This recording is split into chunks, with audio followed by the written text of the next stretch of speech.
children is really this light in the world, when Jesus says you can't enter the kingdom of heaven if you're not childlike. Whether it's your child or not, part of what we're here to do on this earth is to shepherd these children through on their path to becoming whole people, to becoming wholesome people. The field that I do for my work is we work with medically fragile children that are technology dependent. We provide nursing care, around the clock care for them. And I've been involved and seen some very challenging situations where, you have a 7-year-old that has, late stage leukemia, right? And the way that these children handle something like that is so graceful. It's almost like they're angelic, and it's very challenging for all of those around the child, the parents, the nurses, myself, all of those that participate in the love and care of this child that is this late stage, end stage, terminal cancer. They teach us so much about ourselves, about life, about everything in their short time on this earth.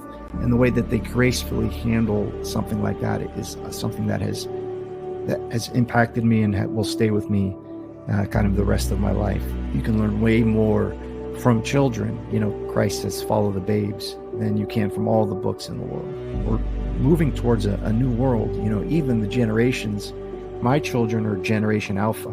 It starts over again. We need to shepherd them into this new world that is coming, whether we like it or not. The question is, why are children so pure and innocent? Because they are more in this pre-fall state than adults are. Something like puberty is like a remanifestation of the fall at the individual level, where you become aware of good and bad and good and evil again, right? Where as an innocent and pure child, you're not really aware of these things. That's why children are so damaged and traumatized by things that they encounter at an early age, that they're not ready. They're not ready for the fruit of the knowledge of good and evil yet.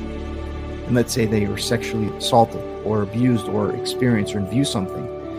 They are eating from the fruit too early, right? But the puberty is the inevitable fall, right? There's no way around it. And just recently, my 10-year-old is driving with me and he sees me on my vape pen, and he just doesn't understand why I don't just stop.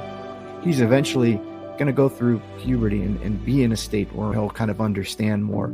If you think of something like a puberty blocker, or this idea to inhibit and to stop the process of puberty, it really is a profound thing that our children are going through, and our responsibility to them to shepherd them through this process. Because there is a sort of war on children with the food that they're fed in mass, the media that they're fed in mass, and then the medical community, which is supposed to be there to help us when we're sick, is now posing all these literally insane interventions. It's hard not to get caught up in that and fight it and get involved in maybe not healthy ways, because you get so angry when you see it. It doesn't have to be your child.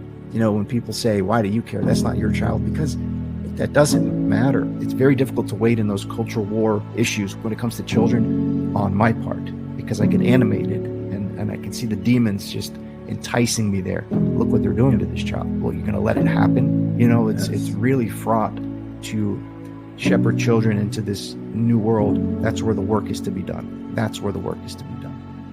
Yeah, completely agreed.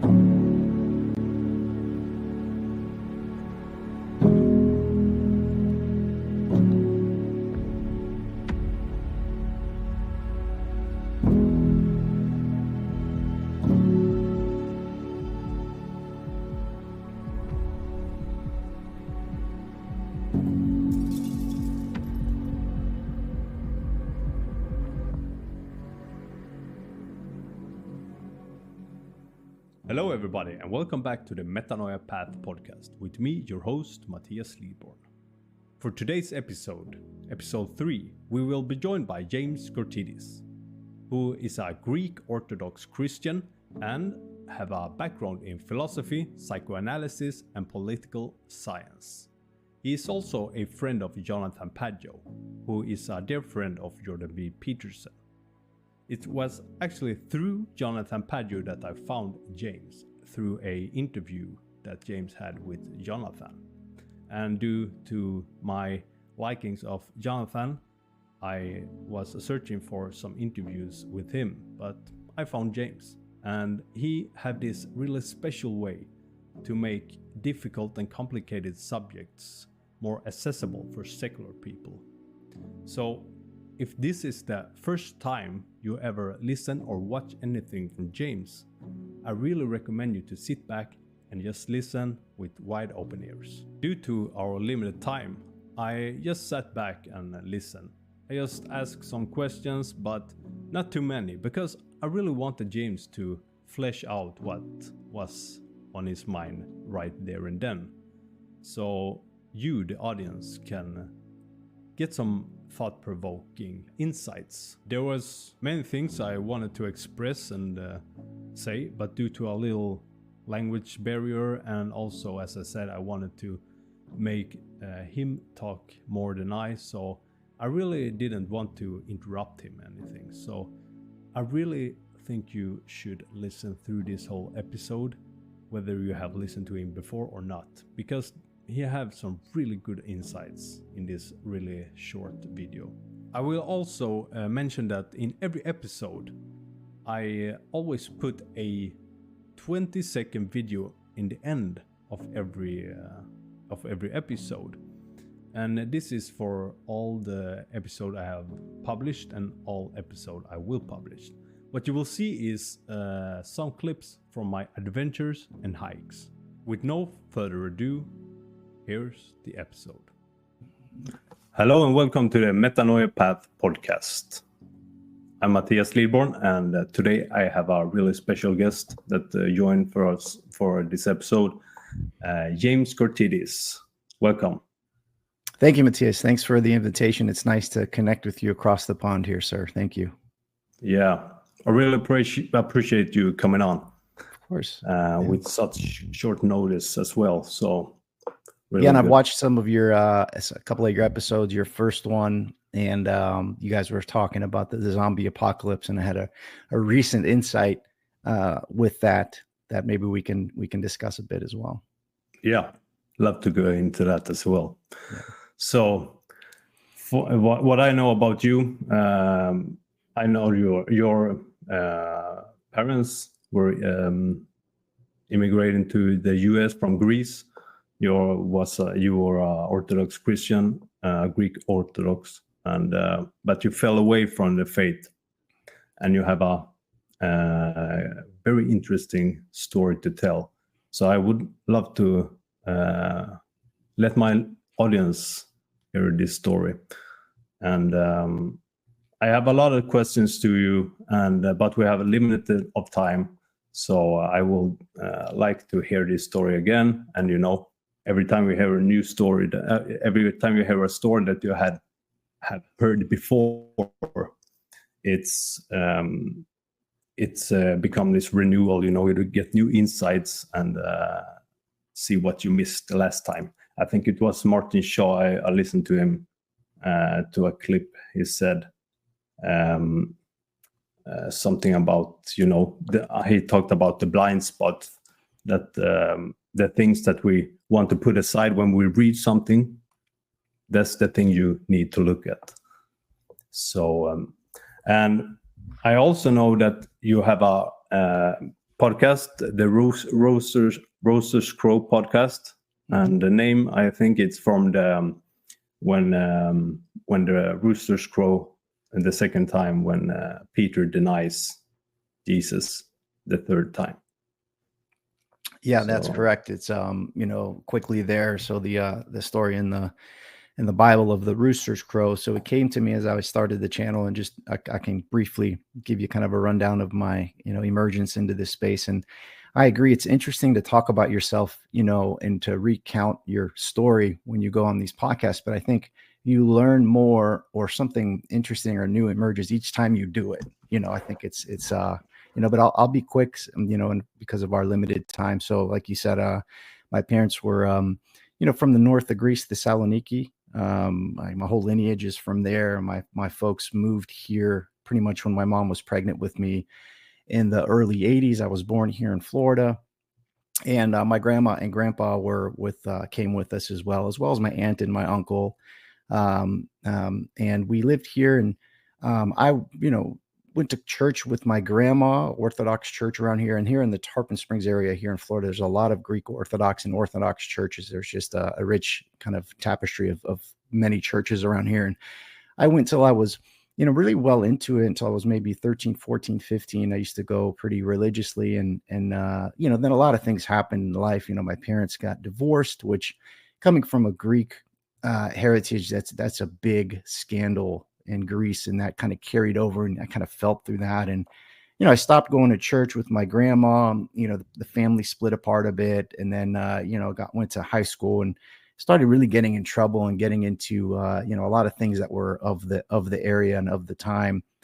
Fell away from church, and ended up going to university, and that's where I found philosophy out of nowhere. I wasn't really a student before, but then when I found philosophy, it just opened up a whole new world to me, and I took on a major of philosophy and political science, and I really loved it. And then I graduated kind of 2007 mark, and my interest in philosophy grew from there. So I read more and engaged more in philosophy and psychoanalysis after school than I did at university, and was really into continental philosophy. And all through the time, my young 20s and whatnot, I was dealing with residual effects of addiction and anxiety and a lot of these issues. And I've always been a self-medicated type. I would always use different substances to self-medicate very functionally. And I would always battle with that. Is this right? Should I be taking this stuff? Even though I'm doing successful at work, something feels wrong about this. So I've frequented many psychiatrists, psychologists, and they would just put you on different medications and whatnot. And,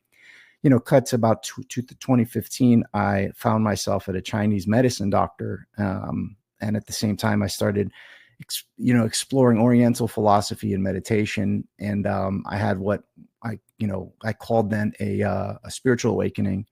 From the inside, it was a spiritual awakening. And I found Qigong, which is a type of Taoist meditation and yoga, and it had tremendous effects on my life. It opened up the spiritual world and really got into kind of psychedelics and just exploring the spiritual space and whatnot. And I made the decision at that time. I had one young son, and I was married a couple of years. I had a nice, 6-figure job. I made the decision there to quit my job abruptly to teach meditation and to show people how to heal themselves. I wanted to go travel the world and be a healer because it had such a profound effect on my life. And started a business called Trinity Energy Works. And started seeing clients at the house and doing some online stuff. I was also dabbling in new age stuff. I was doing tarot readings, things of that nature, just into it deeply. And in my head, it was, I just want to help people heal themselves, and I'm doing it for the great betterment of humanity and whatnot. Now I reflect on it. I was deeply into what the Orthodox call prelest.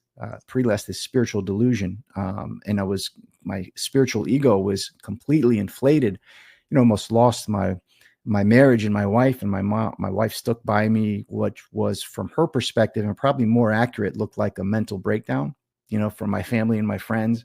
In my head, I'm having a spiritual awakening, and they just don't understand. They're normies. From the outside, he's having a mental break. He quit his 6-figure job. He's got a kid and a wife, a mortgage. What is going on there? And so this was around 2015, 2016. And I think something happened in the world in 2015 and 2016, because I talked to a lot of people, and they've had similar arcs, not necessarily the same path that I've gone through, but some kind of event happened in 2015, 2016, whether it's a dissolution of a marriage, a loss of a job, a spiritual awakening, a reorientation, or a shifting that happened, a metanoia, right?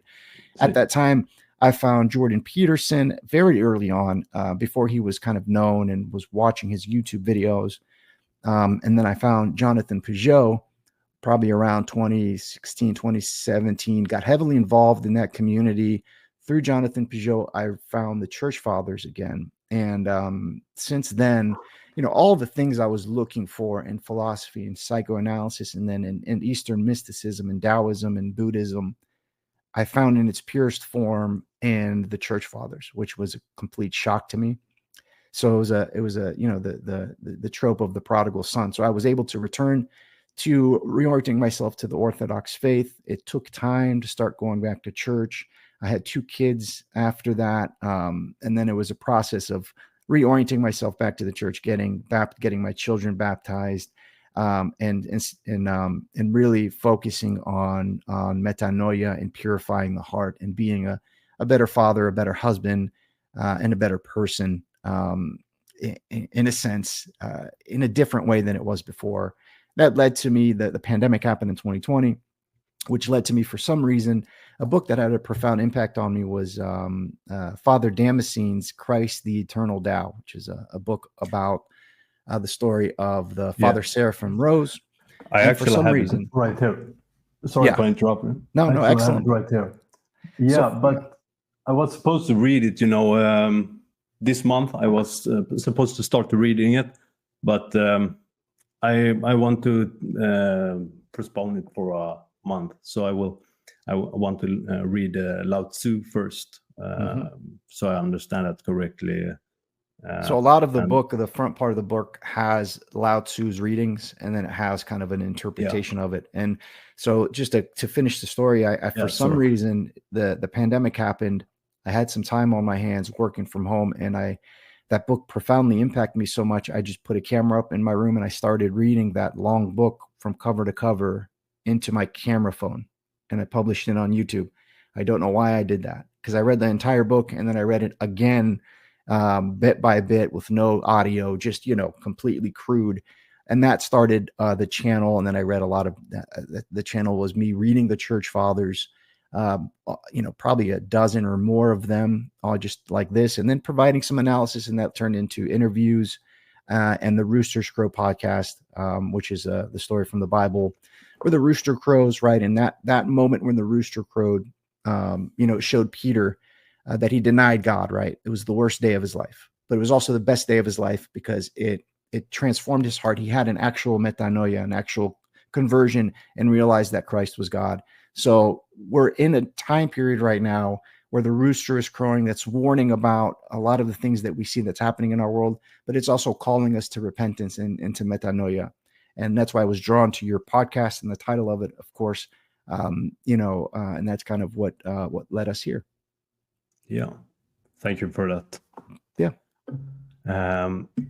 There's a lot to pick and choose of going forth in this conversation with that. So there's, of course, I can relate to many things that from your journey and from my own journey. And of course, Jordan B. Peterson, important figure that is this bridge to come into the full faith. And also, of course, then Jonathan Pageau. But for me, Carl Gustav Jung has been one that I read almost religiously for 4 years every day. And because he got so much seeds of truth that open up my perspective on things, and connecting all the dots, of things that I couldn't really formulate for myself. Things I encountered, spiritual things or patterns in my thinking and so forth.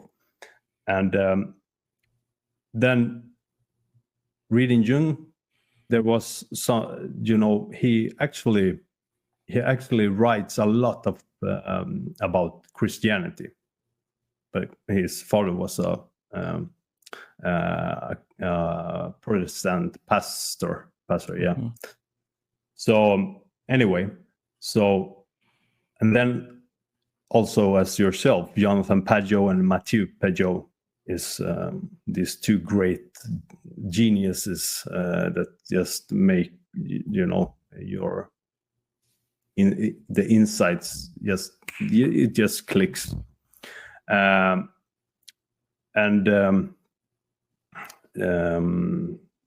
also then seeing this form of metanoia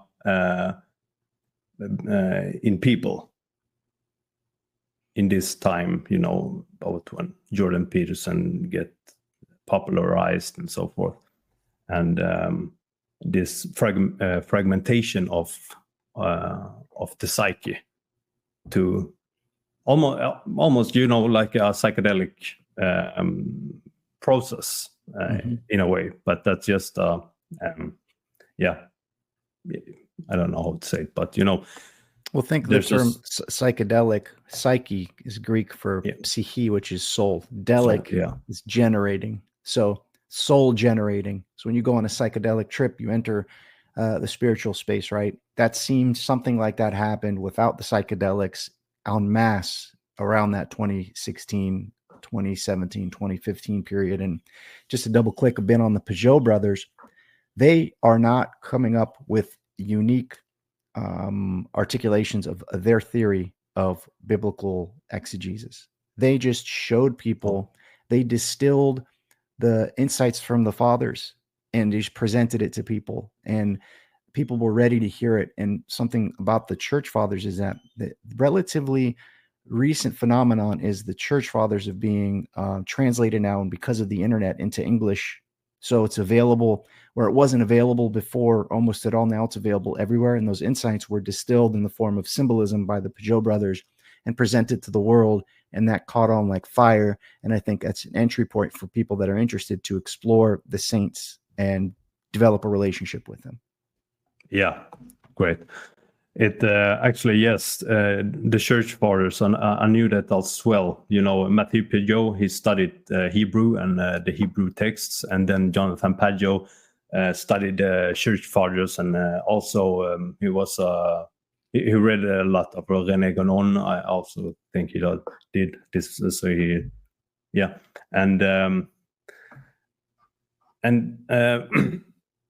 it's with just a bit about Jung and Christianity.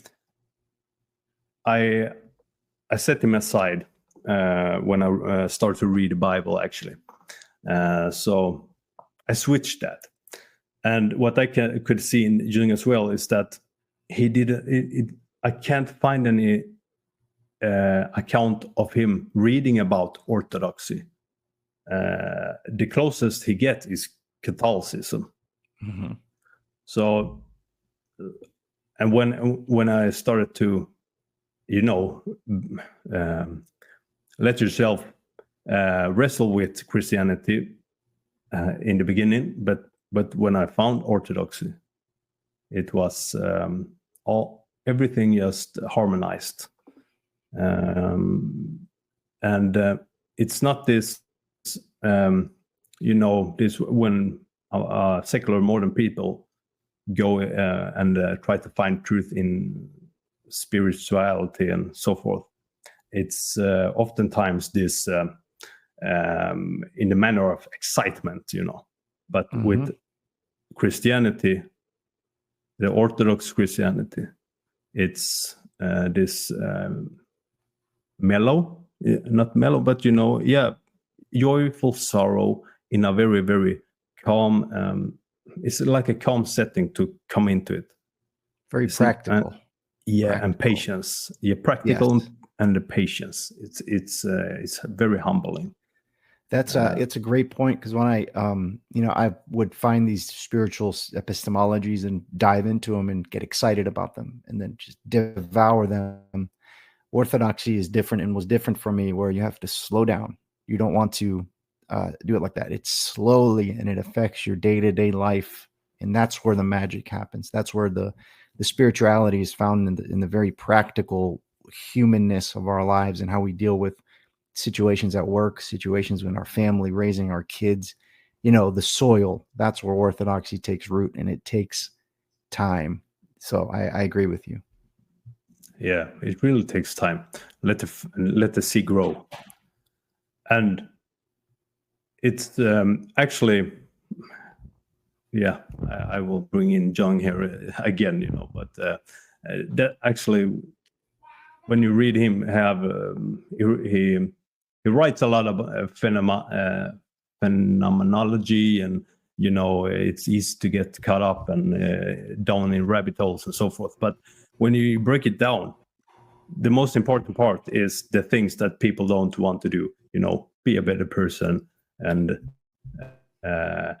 don't do the things you do for by your own will, but do it in a higher purpose for your people around you, your community, and so forth. And it's of course a hard way for people to, especially in the West, to just take the step to let the thought grow in the mind that there might be something that is true to the fullest. And so just a question I wanted to ask you about that. I know you have coming back to your forefathers' faith, and how have your relationships with the more secular persons, the atheists around you, if you have any, how has that changed? Yeah, that's a good question, and something that I'm reflected on is the time that I went through pre-lest in 2016. And how do you know you're just not doing the same thing with orthodoxy, where you're getting excited and you're letting your spiritual ego inflate again? The way to test that is by the quality and the nature of the relationships you have with those closest to you, and not only those closest to you, but just random strangers that you meet at the store, the clerk at the local gas station. There's a different quality in the nature of the relationships and the discussions that you have with them.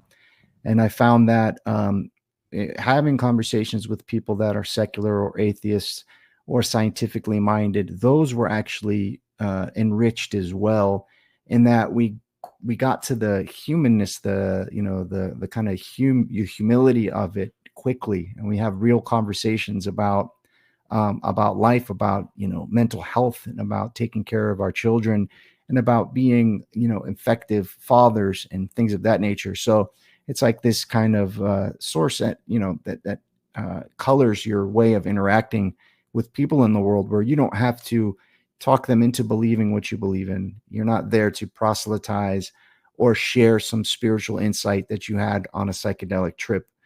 It's more context dependent on the specific situation and the relationship that you had. So I noticed that I became a more present boss, leader at a company. I'm responsible for, a group of a couple of dozen people. And those relationships became stronger and more meaningful. The relationship with my children, I became more present, right? And I went from being more polemic with people online to more, wanting to get to know people where they're at, and it helps even with, in these mired culture war issues that we're in right now. For instance, like, there's this, think of the trans community, right? I have this person that works deeply with this community. Her political leanings are different than mine, and we have these conversations. And, like when I talk with trans people, I'm, the fact that they're trans is the least interesting thing. Like, I want to know what they're about. What are their interests? What are their goals in life? What do they do for work? Right. So it's getting into this shared space of humanity that we have with each other, and meeting people there where they're at, and then communing with them at that level. Everything else kind of falls away. Of course, there are this trapping, especially online, where you can get involved and in certain scenarios where you might say things you don't want to say or you don't mean. But it's really helped me stay grounded in my relationships, for sure. Yeah, 100% relate to that as well. The meaningful conversation. They, for me as well, they changed. The closer I get to the Orthodox faith and Christianity, the more engaging and meaningful conversations I get. But of course, before that, I'm working as a coach, So I love listening to people. I love to talk to people, and of course help people and so forth. So have always been that, but there is something different, when you come in contact with the Orthodox faith, because it's easier to orient yourself, because it's much clearer what's good, what's evil, and that's quite that can be a stumbling stone when you talk to people sometimes, because relativism and so forth, if you don't have that frame. But the What kind of coach are you? What kind of coach are you doing? I'm interested. I say I'm doing.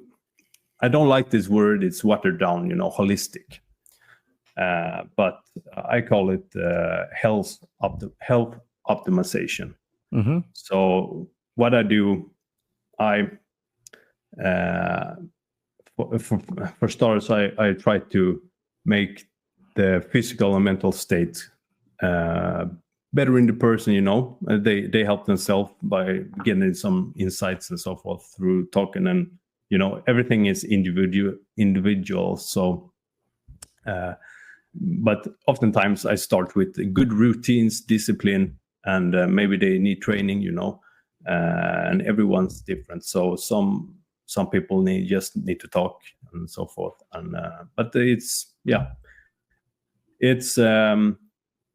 you put it on the spot. I think it was when you talked with Jordan Hall. Mm-hmm. You talked about this when there's money involved, the love disappears. So I have a very hard time with that, actually. I would love to do that for free, actually. So mm-hmm. it's a strange situation, but anyway. I don't think the money has to make the love disappear. It just becomes a lot more, a lot more complicated. But I think it can be done. And when I did, it's interesting. We have this similar path where we got into kind of coaching and helping others. You see something work powerfully in your life and you want to share it with others because you want others to be well as well. I think that's kind of a deep instinct that we all have in us, and there's a way where, I would do things for a donation where you don't require, someone to pay. But again, that's still, it just complicates things. But I think it's not, it's almost it's a necessary thing that it's a place to work. It's a place to do the work. So I wouldn't say it's a bad thing to charge money, but I think it's another place to do the work in a sense of understanding how that works. So I think it's an interesting thing. Yeah. Yeah. And yes, exactly. Money is it's in the end, it's neutral. So, mm-hmm. But it's anyway, it's a much better than pay for something else. Something. There's a lot of things that is much worse. So this is for an investment in yourself. So it is a good pursuit to do, and this it's also one bit that oftentimes is not recognized, from religious people and so forth. It's this importance of the physical, to clean your temple, so to say, because that is, I think, in my own experience as well, it's with good routines and healthy diets and so forth, the good thoughts from God come, and it's much easier, and you clean the news in that way as well. It's to that point, the nous, right, is one of the terms in the term metanoia, right? Metamorphosis, to transform. And I think this is the meaning of life. I think this is the meaning of human life. Metanoia, nous, which is the heart mind. The Chinese and Taoism have a beautiful term called Zin, Xin, which is very analogous to nous. There's not really a term in English that is the heart mind, right? And the more that you purify your heart, the more you make the transformation, the metanoia, the more it is felt by others and is manifest in the relationships that you have. And even in the Taoist Qigong that I would do, and I was actually going to be an acupuncturist and whatnot, they say that, if you take a day off of not doing the work yourself, you suffer. If you take 2 days off, your client suffers, right? So you have to continuously be working on the purification process for the betterment of others, because the quality of your heart is reflected in the words that you speak. The quality in your heart is reflected in the advice that you give, and it's a wonderful, beautiful thing. And I think it's a subtle aspect of orthodoxy, how, the goal of orthodoxy is to walk with God again, right? And to do that, you have to purify your heart, transform your being, and transform the relationships you have with Christ, with God, right?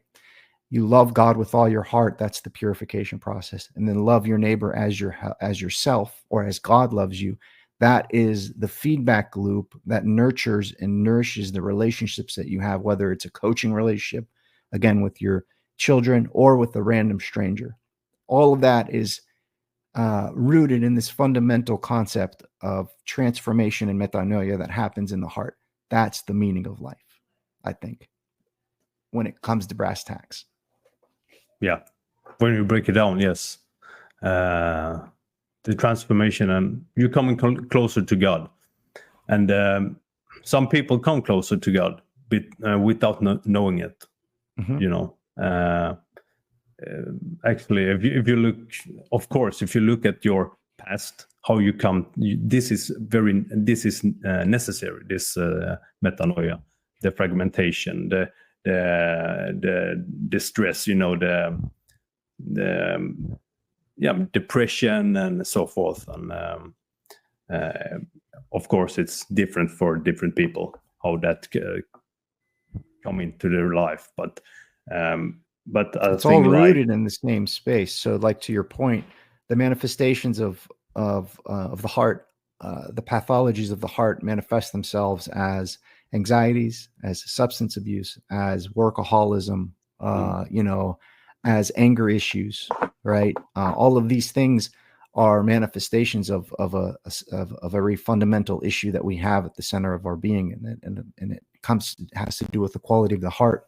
And even the quality of your prayer is determined by the purity of your heart. That's why children's prayer is so powerful, right? Because they have a pure heart.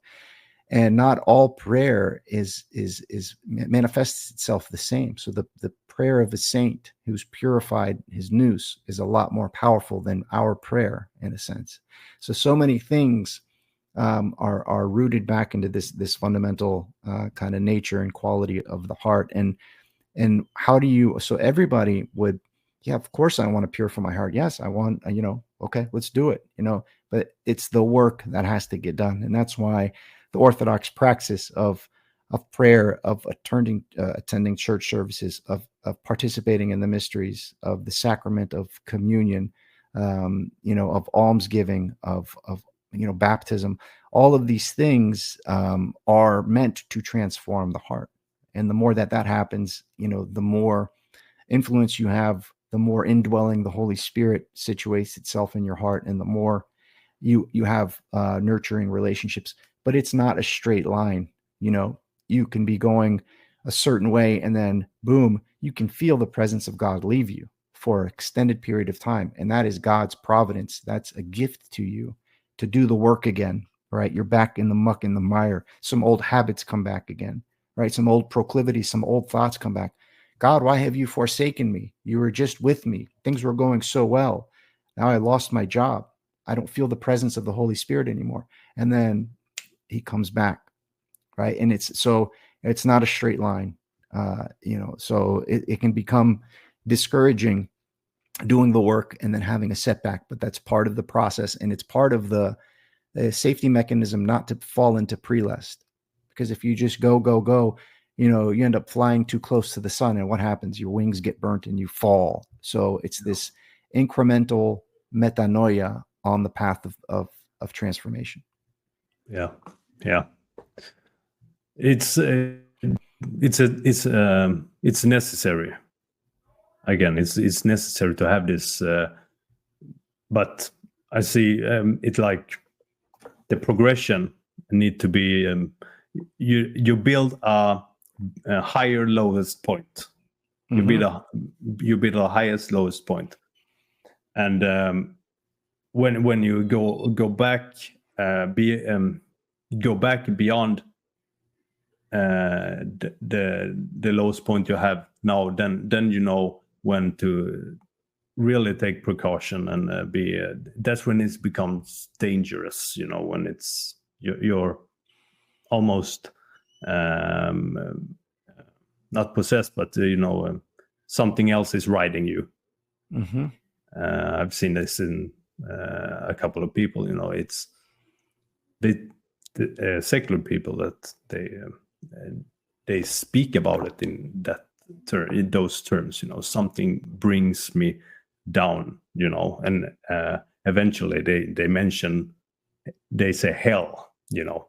No, it's a common word, you know, even for a secular person, but you know, they don't realize how much implication that has.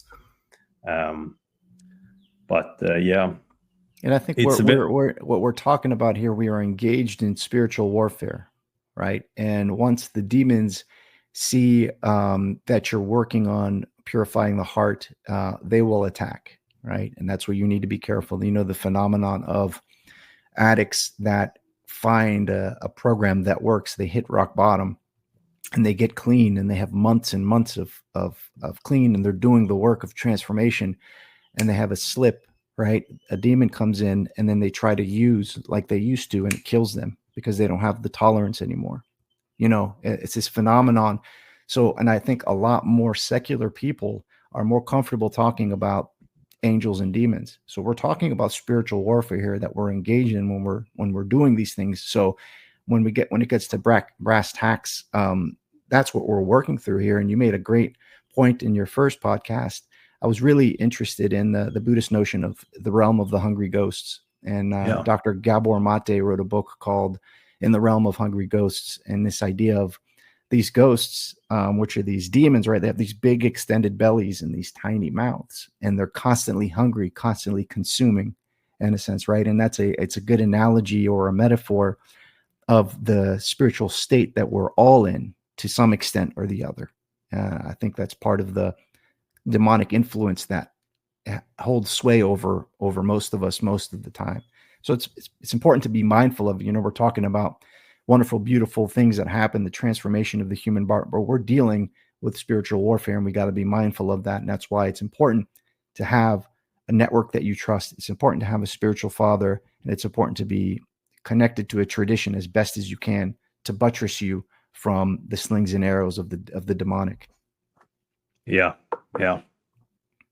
Especially nowadays, it's very important. And I think to myself, you know, when I think about psychoanalysis, coaching, and so forth,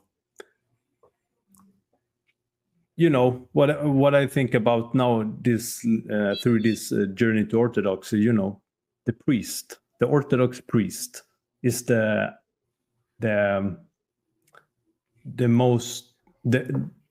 best form of psychologist. It's and they have this way of handling people, you know, with the humility, and they know how to, you know, they know how to handle people, so they come closer to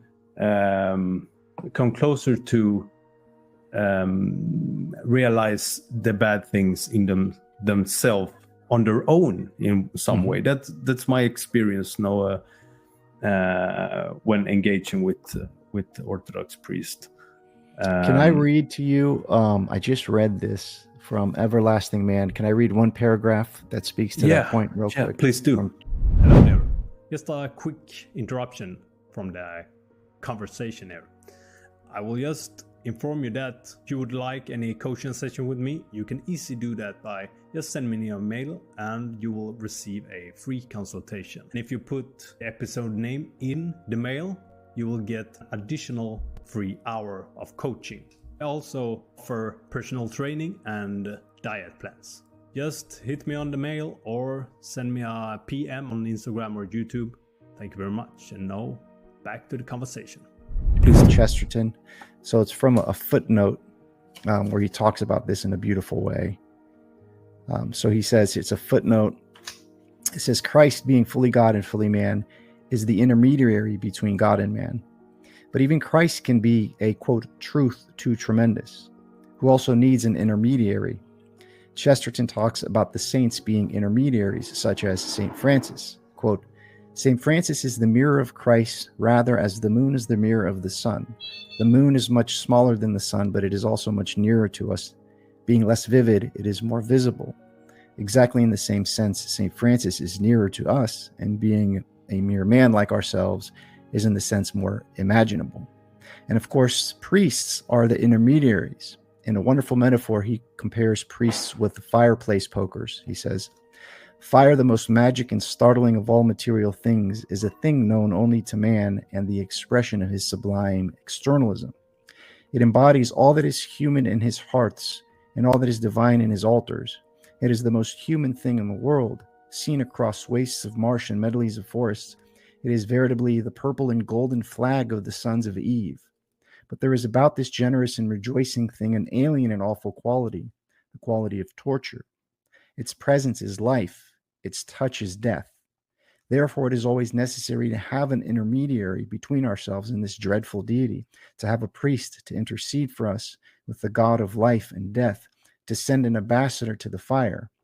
That priest is the poker, made of a material more merciless and warlike than the other instruments of domesticity. Hammered on the anvil and born itself of the flame, the poker is strong enough to enter the burning fiery furnace and, like the holy children, not be consumed. In this heroic service it is often battered and twisted, but it is the more honorable for it, like any other soldier who has been under fire. So beautifully put. Yeah, beautiful. The fire, right? And we have these intermediaries to help us mediate between us and Christ, right? Because the love of God can be experienced as light or as fire, depending on the purity of the heart. And if you go too high, if you go too fast, and you go too far, if you take psychedelics and you have this spiritual experience, Jung said, be wary of unearned wisdom. Yeah, that's what it means. Exactly. And the demons know the scripture too, right? They know it by heart, and you can be easily entranced by a beautiful, valid spiritual insight, but be pushed towards it in a way that the light that you see from one end ends up being a fire when you actually reach it, and it burns you. So to that point. Yeah, exactly. And that actually, before I heard that, Jun said, be aware of unearned wisdom. That was something I thought about before. I didn't formulate it that way, but that was I took precaution with these psychedelic trends and so forth, and I saw that my intuition, and Jung also said that religion is something. He said something is like a safe net to keep the people safe from the numinous. Yeah, he would advise his Catholic, analyzans, people that he was analyzing, to go back to their faith, because that's kind of where your safety net is. And we were talking a little bit before offline about children and the spiritual technology that they have called the internet, which is a spiritual technology. Yeah. It's the same idea when you put an iPad in front of a child and he has access to all the coolest things you could ever think, dirt bikes and race cars and dinosaurs and all these wonderful videos that just entice them and bring them in. But if they happen upon a website of pornography or something at 10 years old, right, that spiritual technology will impact their consciousness and will transform them in a negative way. You know what I'm saying? So these spiritual tools that we have, that's why we need intermediaries like parents, like strong fathers and strong mothers, not to shed them. I don't know. I've been thinking deeply about the relationship between children and technology. And it almost seems like a losing battle. You know, you can control screen time, you can do X, Y, and Z, but it's the water that they're going to be swimming in as they grow, right? So you can't stop the waves. You can learn how to surf. So I think it's our job as shepherds to help them as best as we can. We need help ourselves. God, help us, to shepherd them and guide them, and not go too far towards the sins of the left hand nor the right hand, and try to find that royal path. Yeah. And there is where the routines come in, and the discipline to hold to those, because, the deprivation and not allowing yourself doing things in excess, that really lightens you. You get lighter when you just deprive yourself from sensations and everything, and let yourself have. It's not boring to be bored, Yes. I said that to my son recently. Allow yourself to be bored. And can I ask you a question? I'm curious what you think of this. Does everybody have available to them the same capacity of willpower and discipline? Or is that there's an IQ spectrum, right? Yeah. Just like you have a certain IQ that's pretty much fixed. Is that analogous to a certain sense of discipline or a work ethic IQ as well? What do you think? Yeah, I think it's related to IQ, because when you, if you have a lower IQ, you are prone to act on your impulses. So there's that. But I would say a person can also have a very good intuition. That's what I had when I'm very grateful for. That's a blessing for me, the intuition I always had. I know what's. I had this, when I was like 8 years old, I was a little chub, too big for my own sake. So I was always complaining to my parents when I was just little, like 4 or 5, something like that. I want to start martial arts. I want to fight. My brother and we always fought pretty brutal. So, and he was a lot bigger. So I know I wanted to start training, but they didn't let me. Maybe when I was 8, 9. But anyway, so I wanted to get rid of the excess of fat, even though my mom, especially, she didn't wanted me to do that because she thought it was cute or something. But I said, okay, I will stop eat candy, stop eat shit, and I'm as an 8-year-old, you're not that intelligent because you're not developed yet. So the intuition is an important part, I think.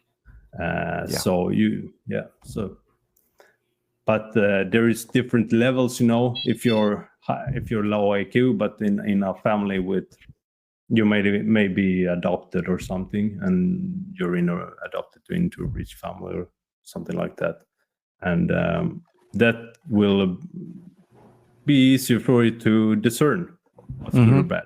So I ask because we see a lot of the Joe Rogans and folks that say, just wake up at 5 a.m. and go to the gym, and start eating right. And I think everybody sees that and says, yes, I want to do that. But the ability to actually do that and have the discipline, do you think that also comes with the path of metanoia, in that the more that you purify the heart, the more access you have to willpower? Yeah, both end, I would say, because again, intuition is important, I think, but it's like if you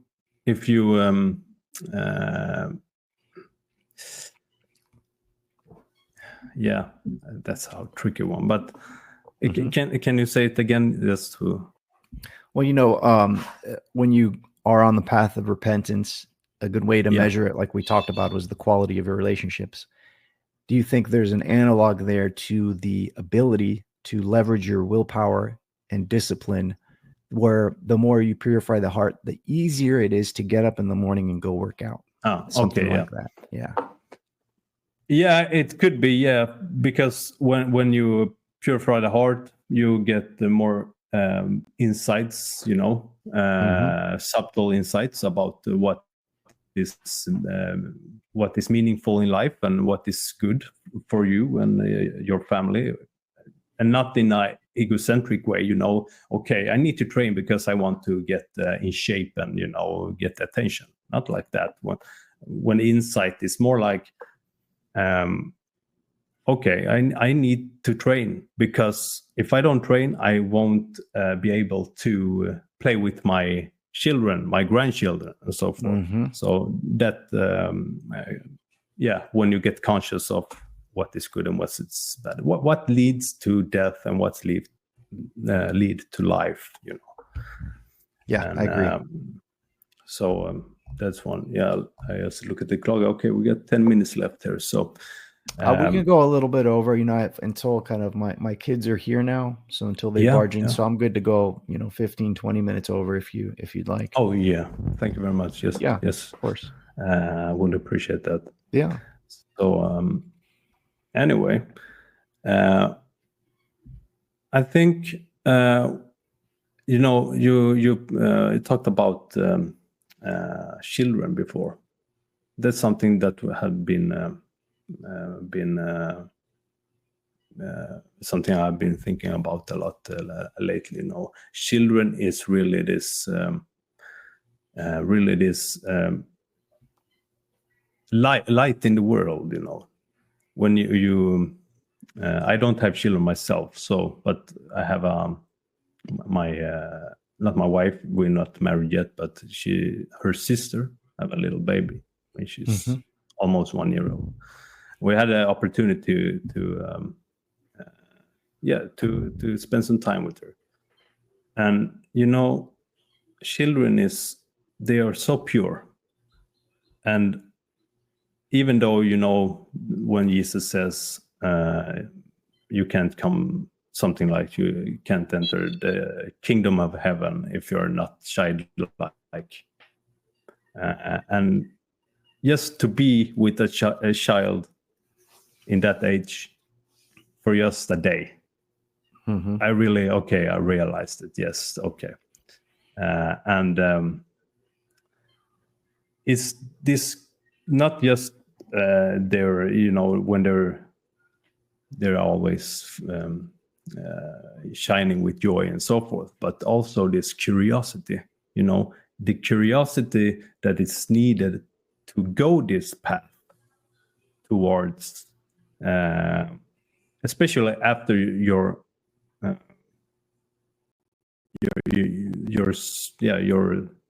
psychology, your psyche fragments, and you're starting this way towards the vertical. It's very needed, this curiosity, to try to figure out what's behind this and that, and and that's both external and internal in yourself. Be curious about and suspicious about yourself. Why do I do this, and why don't I do that? And I know you got two or three children. 2 children, right? Yeah, I have 3. Yeah.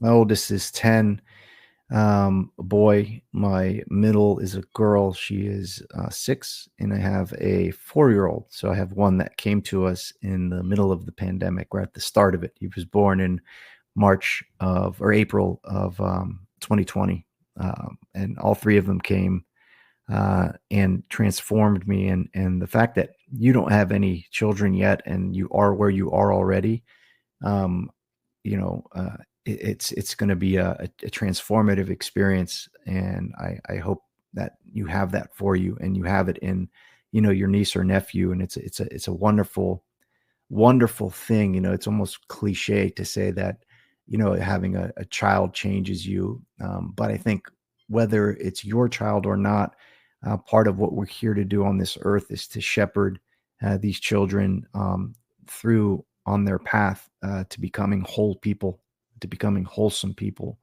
I work in the field. The field that I do for my work is we work with medically fragile children that are technology dependent. We provide nursing care, around the clock care for them, and I've been involved and seen some very challenging situations where you have a 7-year-old that has late stage leukemia, right? And the way that these children handle something like that is so graceful. It's almost like they're angelic, and it's very challenging for all of those around the child, the parents, the nurses, myself, all of those that participate in the love and care of this child that is late stage, end stage, terminal cancer. They teach us so much about ourselves, about life, about everything in their short time on this earth. And the way that they gracefully handle something like that is something that has impacted me and will stay with me kind of the rest of my life. So you can learn a lot. You can learn way more from children. Christ says, follow the babes, than you can from all the books in the world. So I think that's why it's important. And, we're moving towards a new world, even the generations, Generation X, or I was, in between Generation X and the millennials and Gen Z, right? My children are Generation Alpha.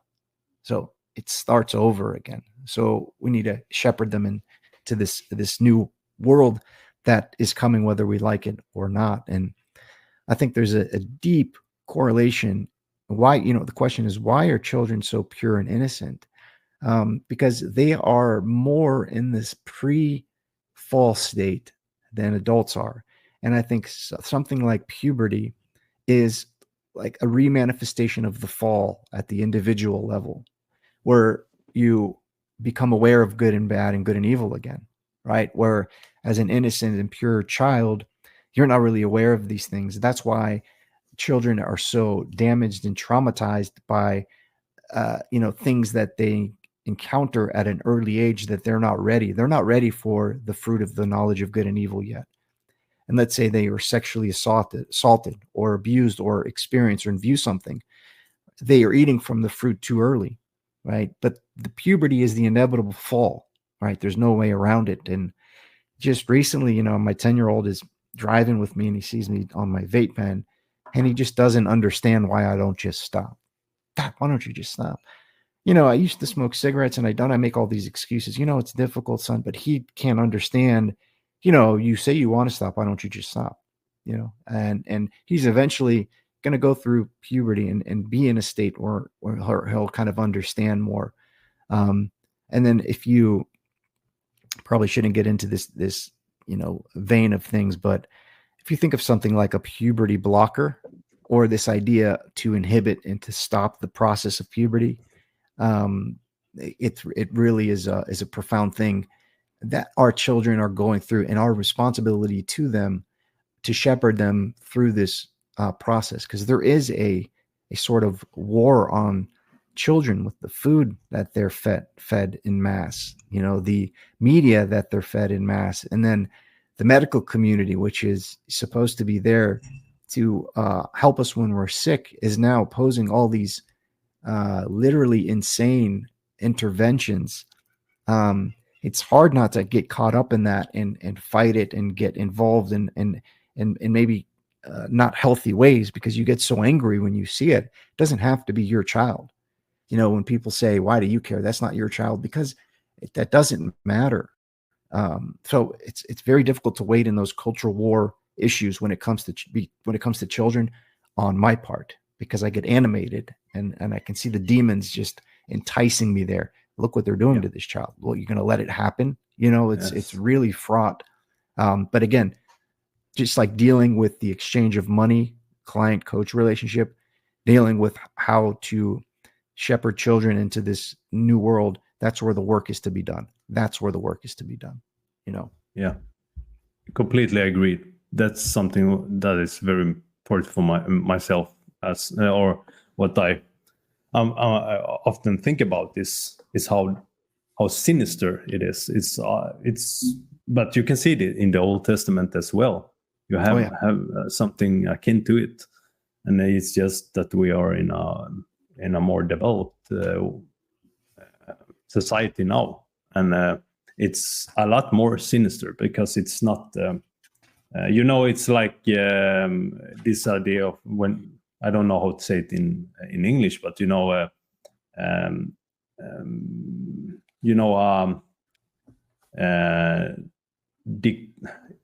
a dictatorship in disguise, like in the West.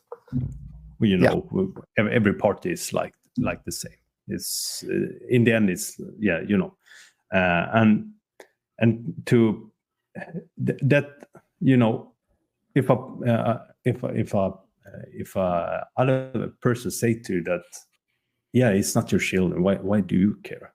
That is that gets you thinking about, okay,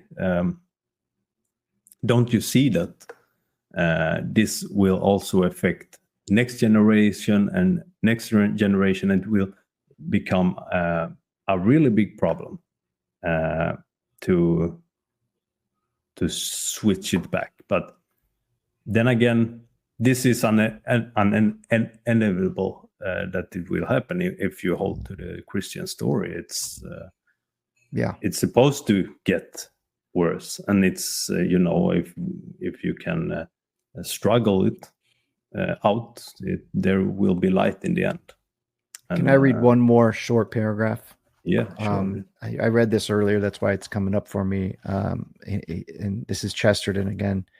I want to get to this footnote, but I got to give you a little context, because there's this idea that what happened at the end of the Roman civilization, there was this vast confusion of genders. Are you familiar with that idea?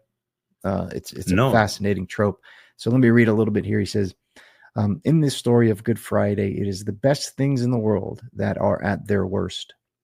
That is what really shows us in the world as its worst. It was, for instance, the priests of a true monotheism and the soldiers of an international civilization. Rome, the legend founded upon fallen Troy and triumphant over fallen Carthage, had stood for a heroism which was the nearest that any pagan ever came to chivalry.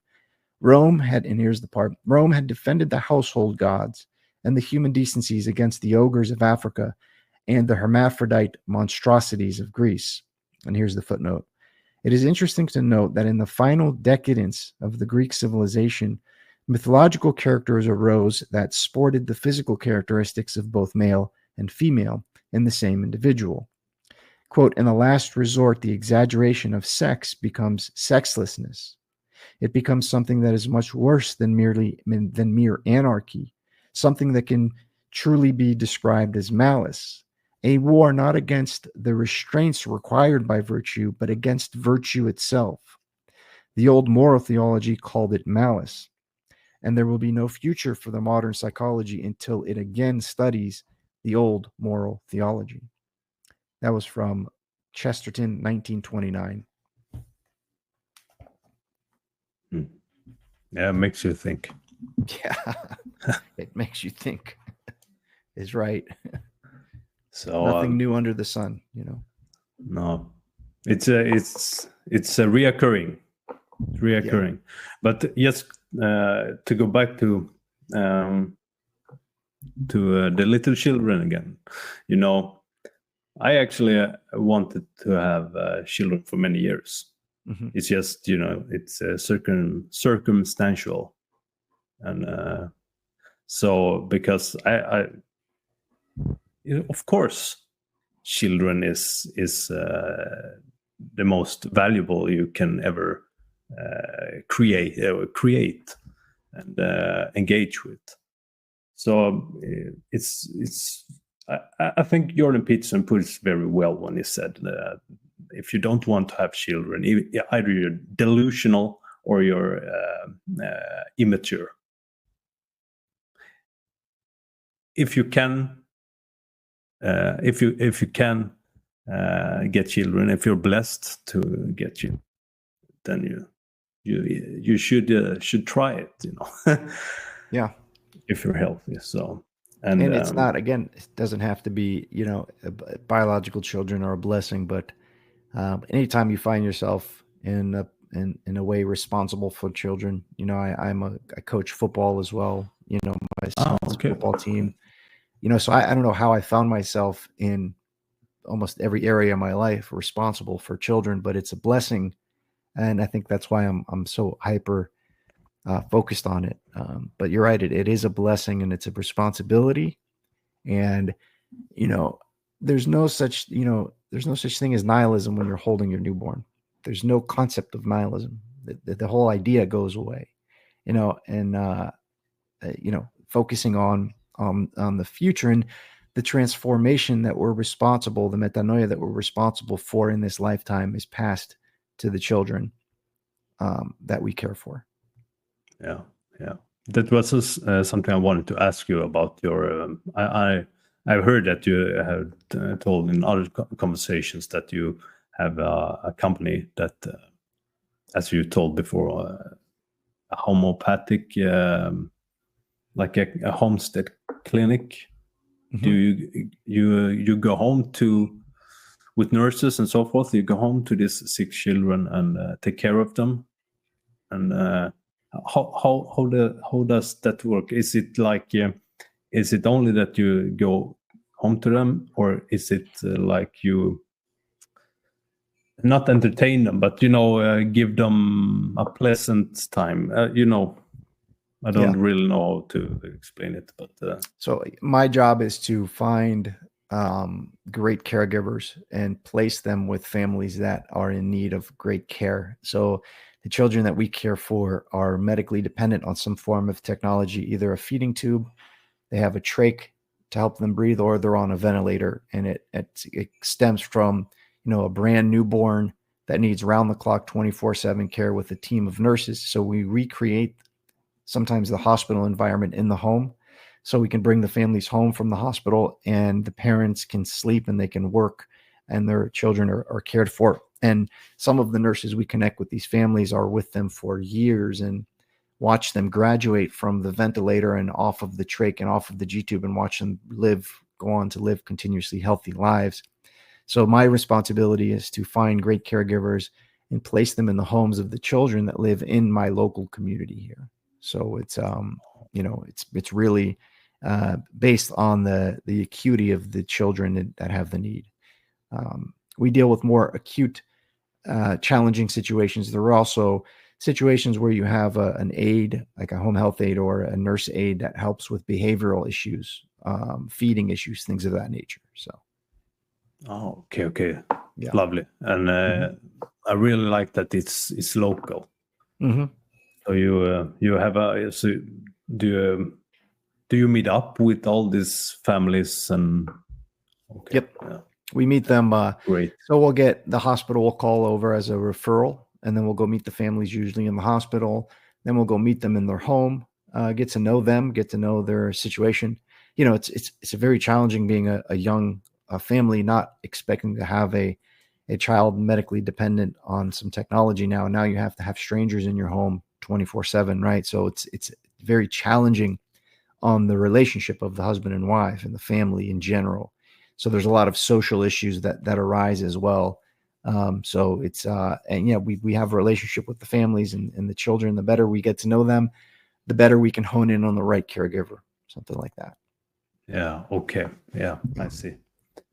That's a really good structure there. I think it sounds it's really organic. Yeah, it's a blessing. It's a challenge though. It's very challenging. If you care and if you're in this space, I hire people and bring them on. It's a double-edged sword. In order to be successful, you have to care. But if you care, it's going to be difficult because you're talking about some children that are end of life. some families that are extremely difficult situations, and they will take out their anger on you. So it's a challenge for sure. Yeah, I can just imagine. Yeah. But yeah. So I wanted to talk a little bit about Matthew Peugeot's latest video there. He was on. He always speaks on this podcast. Stephen, he's an author. I don't know, but and do you have any thoughts on that? Because some what I as a reader of Jung in the past, of course, it became a little. I understand not every. You don't have to mention Jung in when dreams come up, because the latest video he spoke was a lot about dreams and so forth. But in his book Language of Creation, he was very dismissal of dreams,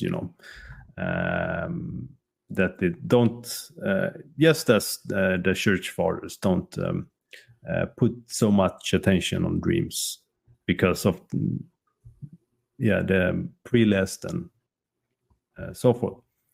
But I thought to myself, shouldn't he just mention Jung? You don't have to do it, but Jung is a pioneer in dreams.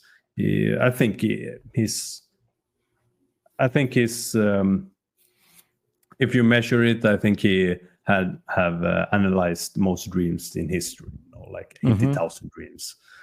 And he also was very prominent to say that some dreams are big and some are just mundane, But the mundane dreams, the day-to-day dreams, they are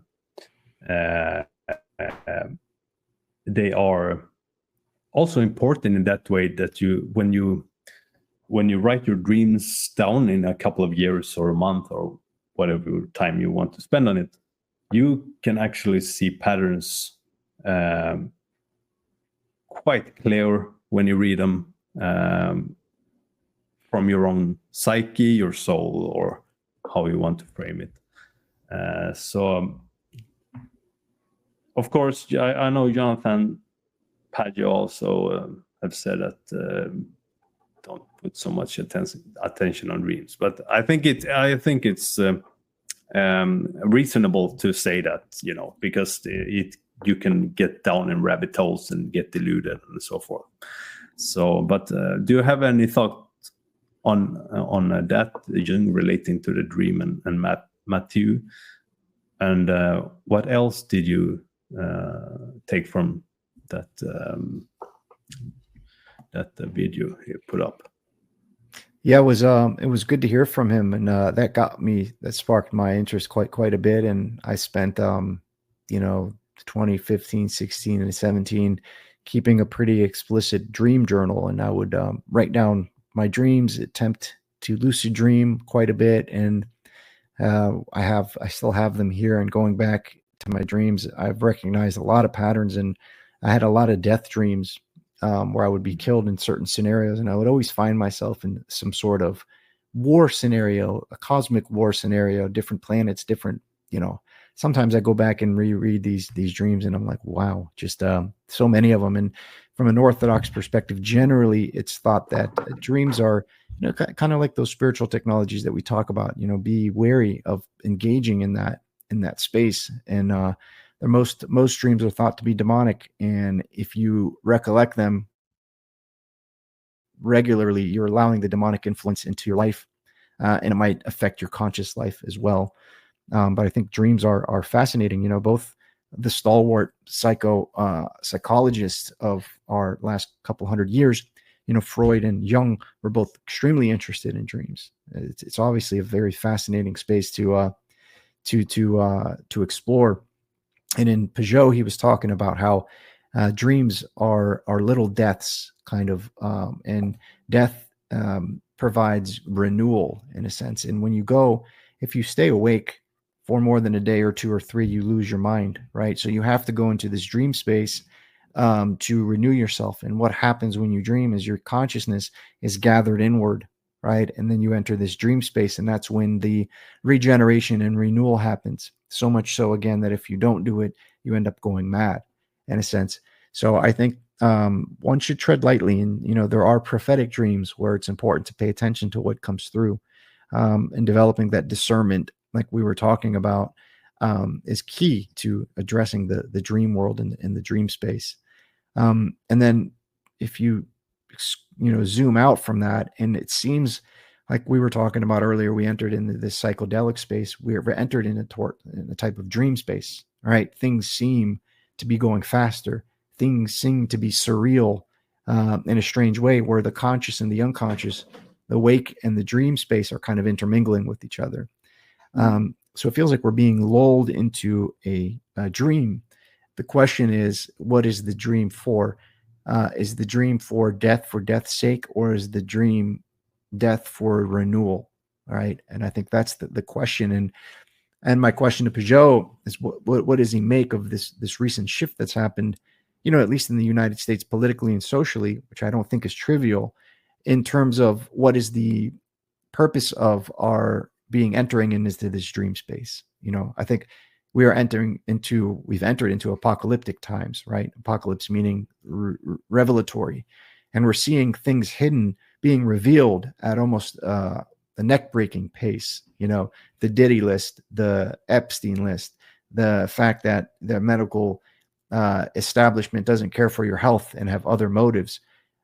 You can just fractally apply this logic to so many areas. We are actually living in a revelatory dream space right now. The question is, what is the nature of the space that we're entering into, and what is the result of it? I'm hopeful that it is for a sense of renewal. And a little bit in addition to that, in your first conversation, you were talking about the zombie apocalypse, and something hit me is I've had a lot of people in my family and in my life and in the community here in late stage of life, and not even that late anymore, they fall under dementia, right? And they fall under, dementia and Alzheimer's. And it made me think, oh my goodness, what is the Alzheimer's manifests itself as a sort of zombie state. You lose your personality and you end up, not yourself anymore. And you develop these mannerisms where you are angry and you act out and stuff. So it seems like we're at the end of life, you're entering more into the death phase and into the dream space. And we see this massive increase of dementia and Alzheimer's in the elderly. It's almost like, is the dream manifesting and moving us towards this zombie state, right? Or is it moving us towards a state of renewal? And that's the open question that I think Mattias brought up in his talk there. Yeah, good question there. It depends. Yeah, on I think it's very individual. Depends on the person as well. But on a macro level, that's the big question. How it affects. And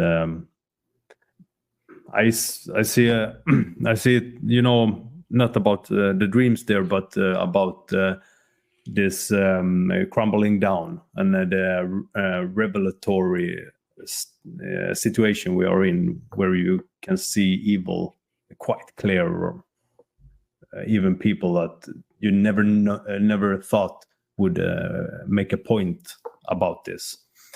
But I come again and again. I come back to this acceptance and the joyful hope, and also I don't find for the moment a better word than privation, but deprive yourself of, and go out and not to sound like a materialistic new ager, but reconnect with nature.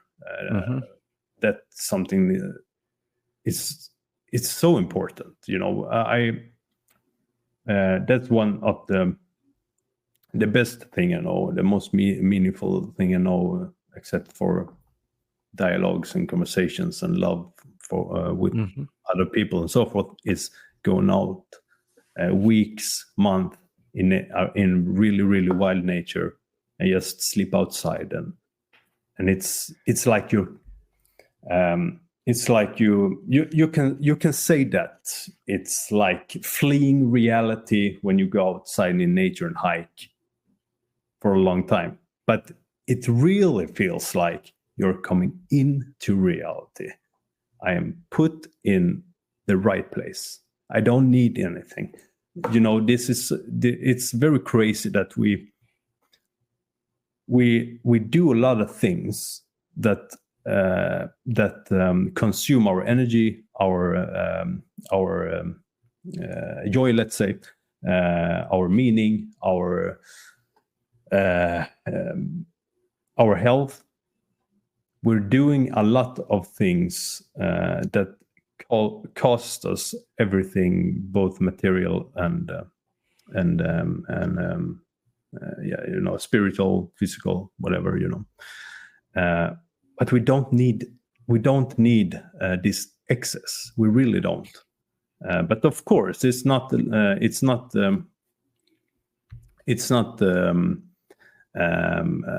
rational to think that the whole world is going to get in this medieval or this pre-medieval state again. But somehow I see it like, I think it has to come to that in a certain point, that we see where the meaning is, just to search for water and bring water to your family in a distance. And I can relate that to, when I'm outside hiking and so forth. Just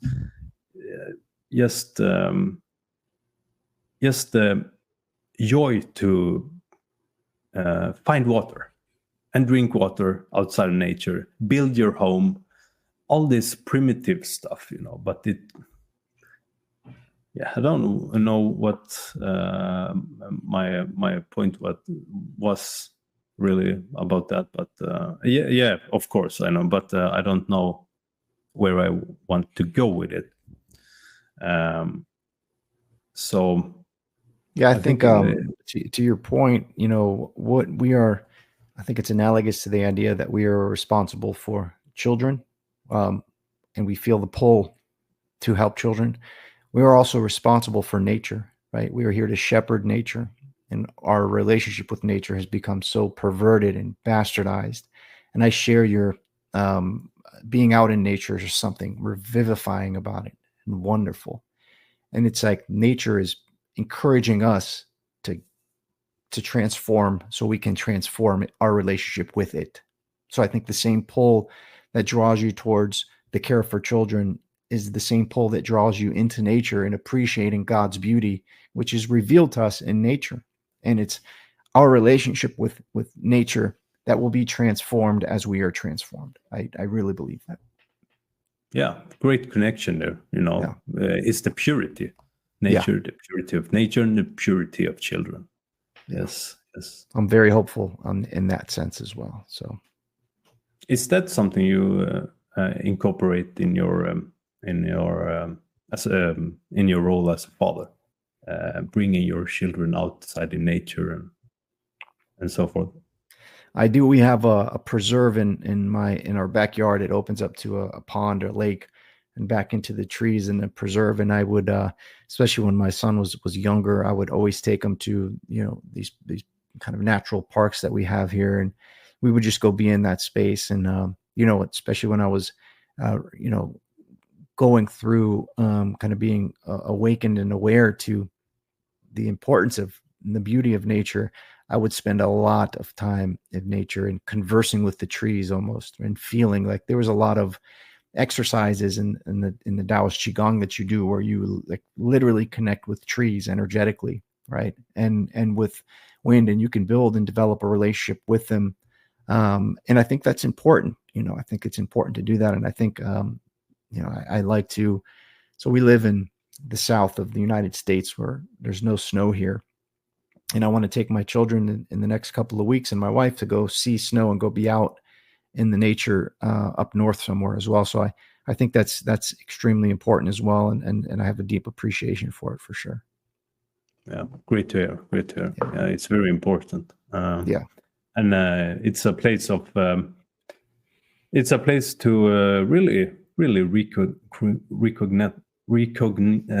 connect with yourself as well when you're outside. If you're doing it in solitude. Yeah, it's a place of renewal. For sure. And you never feel alone when you're outside, not even for a month. Yeah. Not for me. And I have heard other adventurers and hikers they say the same. It's, not that we don't need people, because we need each other. That's for sure. And I wanted to mention this in the beginning, but one thing that made me want to talk to you is you struck me as a very humble guy, very serious. I really like serious people, but not this mellow, not this nihilistic seriousness. You have this. You take things serious, both spiritual things, and you really care for. It seems that you really care for people and the world. And thank you.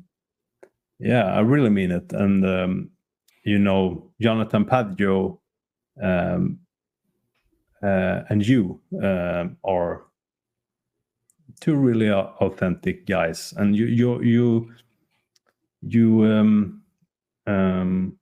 managed to take what Jonathan Padjo says and filter it, and not filter it, but you managed to formulate it in a even clearer way, I think, more accessible for secular people. So you're doing really great work, and to hear about your company.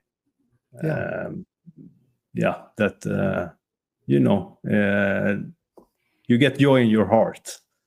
And thank you, man. I can see it in your eyes as well. I appreciate the kind words for sure. Yeah. Thank you. Cool, man. So I really appreciate.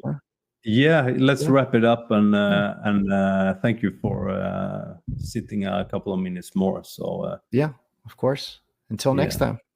Yeah, until next time, and I will put all the information in the description and so forth. So wonderful. Yeah. Okay. Well, thank you, Mattias. God bless you. Thank you, James. Yeah, God bless you. Yep. Bye. Bye. So there's the end of episode 3, and I hope it brought you some insights and also was somewhat thought-provoking for you. For our next episode, episode 4, we will be joined by Spencer from the Thoughts on Thinking YouTube channel. He's a coach, more particularly a procrastination coach, in which he combines coaching with Jungian concepts and perspectives, and also merge this with Christianity and theology. I hope you join us then. Until next time, bye. Don't forget to follow this podcast here on Spotify, and also subscribe to my YouTube channel.